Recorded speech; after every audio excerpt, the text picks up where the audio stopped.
Jeunes, confirmés français ou internationaux, les artistes de jazz méritent le détour pour la 19e édition du festival Éclat d'Émail. On va être toujours sur 11 jours de programmation, on va être sur une trentaine de concerts, quasiment la moitié des concerts en gratuité. Donc de ce côté-là, je dirais pas grand-chose de nouveau. Par contre, au niveau des créations, au niveau des concerts, on aura 2 temps très forts avec 2 créations et en plus avec 2 créations d'artistes régionaux, puisque la première création sera avec le groupe Chroma, qu'on accueillera le lundi 18 novembre au Centre culturel Jean Gagnan. Et puis on aura une deuxième création qui sera également une première pour nous, puisque ça sera autour de Sébastien Farge, de son quartet Origine, et le fait d'inviter l'Orchestre symphonique de Limoges Nouvelle-Aquitaine.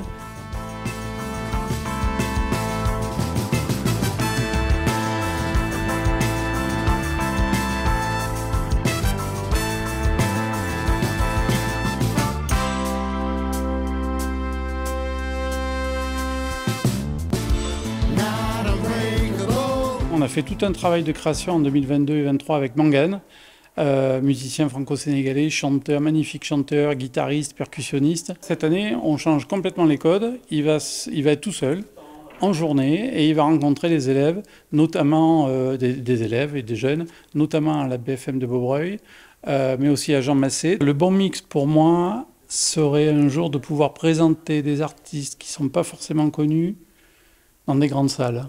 Je vais prendre un exemple par rapport à cette année.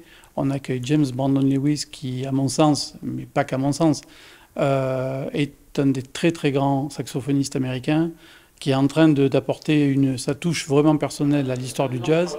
Il n'est pas connu, il va venir que pour une seule date en France, ça sera le dimanche 17 novembre à la MAD, à la Maison des Arts et de la Danse.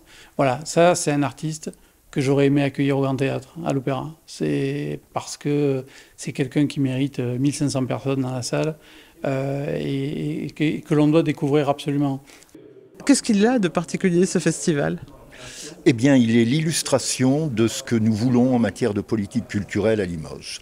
C'est-à-dire un lieu de collaboration de l'ensemble des acteurs qui participent à la vie artistique de cette ville, qu'ils soient publics, comme l'opéra, le conservatoire à rayonnement régional, les centres culturels, les BFM et les EHPAD, puisque cette année nous avons l'EHPAD Marcel Faure qui va être un lieu important dans ce festival.